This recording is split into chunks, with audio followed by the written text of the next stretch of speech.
Hi hello అండి, అందరు ఎలా ఉన్నారు? బాగున్నారని నేను మనస్ఫూర్తిగా కోరుకుంటున్నానండి.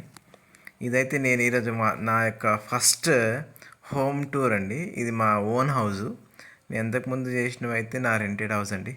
మా విలేజ్లో ఉన్నటువంటి హోమ్ హౌస్ అండి ఇది. ఇప్పుడు మీకు చూపించబోతున్నాను.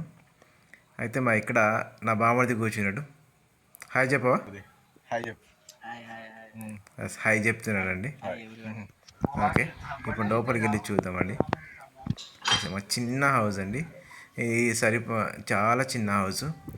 ప్రస్తుతం అయితే నేను అక్కడ కాకుండా ఇక డ్యూటీ చేసుకుంటూ నేను ఇక్కడ మహబూబ్ నగర్లో ఉంటున్నాను రూమ్ రెంట్కి తీసుకొని. ఇది మా బయట అండి. సైకిల్ సైకిల్ చలాడు. అరే దకాడో సైకిల్ చలాదు. సైకిల్ చలాదు. ఈ ఇంటి మా తమ్ముడు కొడుకు యొక్క సైకిల్.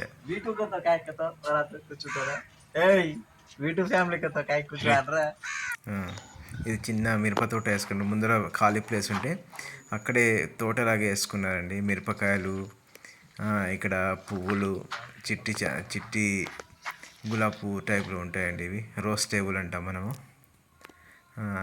చాలా అందంగా ఉన్నాయి. అందుకని ఎక్కువసేపు షూట్ చేయాల్సి వస్తుంది. చూడడానికి చాలా అట్రాక్టివ్గా కనిపిస్తున్నాయండి ఇవి. ఈ తులసి చెట్టు అండి. తులసి చెట్టు పక్కనే మనకు రోడ్ సైడ్ డెకరేషన్ చెట్టు పెట్టుకున్నాం. అయితే ఇంటి పక్కన ఒక జామకాయ చెట్టు ఉంటే జామకాయ చెట్టు కలెక్ట్ చేసుకున్నామండి. పైన మా తమ్ముడు కలెక్ట్ చేస్తున్నాడండి అక్కడ. అది తీసుకున్న తర్వాత కడుక్కొని తిందామని కడుక్కుంటున్నాను. అయితే జామకాయలు తిన్న తర్వాత అయితే చాలా తీయగా ఉన్నాయండి. మాకు కూడా చెట్టు ఉందండి, పెద్ద చెట్టు ఉంది. కానీ కాయలు పెద్దగా అవుతున్నాయి చూడండి. చాలా పెద్ద చెట్టు ఉంది, అయినప్పటికీ కాయలు పెద్దగా అయినాయి కానీ ఇంకా పండు కాలేవు. పక్కనే మా నైబర్స్ వాళ్ళ చెట్టు కూడా జామకాయ చెట్టు ఉంటే అడిగి తీసుకున్నామండి. చాలా తీయగా ఉన్నాయి. అందుకనే మా దగ్గర అయినప్పుడు వాళ్ళు తీసుకుంటారు, వాళ్ళ దగ్గర మేము తీసుకుంటామండి. ఇక్కడైతే లిల్లీ పూలు అండి. లిల్లీ పూలు మొత్తం సైడ్కి వాల్ పక్కన వేసుకున్నాము, గార్డెన్ టైప్లో. ఇక్కడ కూడా వేరే టైప్ ఆఫ్ రోజ్ టేబుల్. అయితే బయట కోడి పుంజు అయితే కనిపించింది. అయితే బయటికి వెళ్ళి లోపల వచ్చేసి చూపిద్దాం అనుకుని ఇక్కడ చూపిస్తున్నాను అండి. చూడండి, బయటికి వెళ్ళి గేట్ తీసి లోపల కాగానే ఒక చిన్న 2 రూమ్స్ ఉంటాయి. కాకపోతే ముందర స్పేస్ ఎక్కువ ఉందండి, చాలా స్పేస్ ఉంది. దానికి కొంచెం ఖర్చుతో కూడుకుంది కాబట్టి అట్లా వదిలిపెట్టేసాము. ఇదైతే మాకు జామకాయ చెట్టు అని చెప్పా కదా, జామకాయ చెట్టు 2 ఉన్నాయండి జామకాయ చెట్లు. ఇక్కడ మనకైతే ఒక టైప్ ఆఫ్ ప్లాంట్ చూడడానికి చాలా బాగుంది. మొత్తం పింక్ కలర్లో మధ్యలో సెంటర్లో వచ్చేసి చుట్టూ గ్రీన్గా ఉండి మంచిగా ఉంటే షూట్ చేశాయండి. చిన్న ఇల్లు కదా, ఇంకా హోమ్ టూర్ అంటారు, బయట మొత్తం గార్డెన్ చూపిస్తున్నారు ఏంటని అనుకోవద్దు. ఎందుకంటే చిన్న 2 రూమ్స్ చూపించడానికి ఏమి ఉండవండి. సో అందుకనే బయట చూపిస్తున్నాను. చూడండి, చూడండి, ఇది మా 2 రూమ్స్. మా తమ్మునికి ఒక రూము, నాకు ఒక రూమ్ కొని తీసుకున్నాం అప్పుడు. అయితే నేను ప్రజెంట్ ఆ రూమ్లలో ఉంటలేనండి, నేను బయట ఉంటున్నాను. మొత్తం మా తమ్ముడే ఉంటున్నారు, సరిపోదని చెప్పేసి ఉండట్లేదు. ఇవైతే different type of table draws ఉంటే ఇంకా దగ్గర పెట్టుకొని షూట్ చేశాను.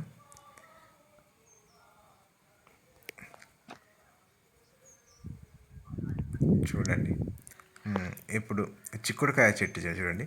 చిక్కుడుకాయ తీగ బాగా అల్లుకొని చిక్కుడుకాయలు చాలా బాగా అవుతున్నాయి. చాలా పువ్వులు కూడా చాలా కాస్తున్నాయి. ఇంకా 1-2 వీక్స్లో అయితే చాలా భారీగా వచ్చేటట్టున్నాయి. ఆల్రెడీ చిక్కుడుకాయలు కూడా అయినాయి, కాకపోతే లోపల గింజలు ఇంకా ఫామ్ కాలేవు. గింజలు ఫామ్ కాలేదు కాబట్టి కొంచెం తీసుకొని తినడానికి ఇంకా రెడీ కాలేవండి. చూడండి, మీకు చూపిస్తాను. గుత్తులుగా చాలా ఉన్నాయి. సీడ్స్ రావడానికి రెడీగా ఉన్నాయి కొంచెం, కాకపోతే పొల్లుగా ఉంది లోపల సైడ్.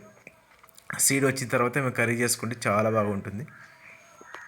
చిక్కుడు అంటే ఇష్టం లేని వాళ్ళు అంటూ ఎవరు ఉంటారండి. చాలా బాగా కర్రీ కూడా చాలా సూపర్గా ఉంటుంది. ఇదైతే నేను ఉన్నప్పుడే ఇక 2013లో వేస్తానండి ఈ రోజ్ ఫ్లవర్ చెట్టు. ప్రతి సంవత్సరం కూడా కట్ చేస్తూ ఉంటాం కాబట్టి భారీగా పెద్దగా అయిపోయింది, అల్లుకొని ఉన్నది కూడా. చిక్కుడుకాయ చెట్టు పక్కనే ఉంది. చిక్కుడు కూడా పెట్టినప్పుడు దానికి అల్లుకుంది. ఇక్కడైతే రోజ్ కాకుండా మనం మల్లె చెట్టు కూడా పెట్టుకున్నాము. రోజెస్ అవినాయి. ఫోకస్ చేద్దాం అనుకుంటే పైన సూర్యుడు బాగా లైట్ ఫోకస్ అయ్యా కానీ ఇంకా కెమెరాకు సరిగా క్యాప్చర్ కాలేదు. ఇప్పుడు చూడండి ఎంత బాగున్నాయో. ఫ్లవర్స్ అయితే చాలా బాగా అవుతాయండి. మ్యాక్సిమం కొన్నిసార్లు అయితే 20-40 వరకు కూడా కాస్తాయి. సరే జామకాయలు తెచ్చుకున్నాం కదా, కడుక్కొని తిందామని చెప్పేసి వస్తున్నాను. కడుక్కుందాం ఫస్ట్ అయితే. చూడండి జామకాయ చెట్టు ఇక్కడ సైడ్ నుంచి, ఇక్కడ నుంచి ఇల్లు చూస్తే ఇక ముందు అది ఖాళీ ప్లేస్ అండి మొత్తం. అక్కడ ఉన్నవి 2 రూమ్స్ మాకు, ఒకటి నాకు, ఒక మా తమ్మునికి అయితే. ఇదైతే మీకు అందరు తెలిసే ఉంటుంది, బ్రయోఫిల్లం అని అంటామండి. బ్రయోఫిల్లము, దాని బ్రయోఫిల్లం ప్లాంట్. కిడ్నీలో స్టోన్స్ అయితే తింటే తగ్గుతాయని అంటారు.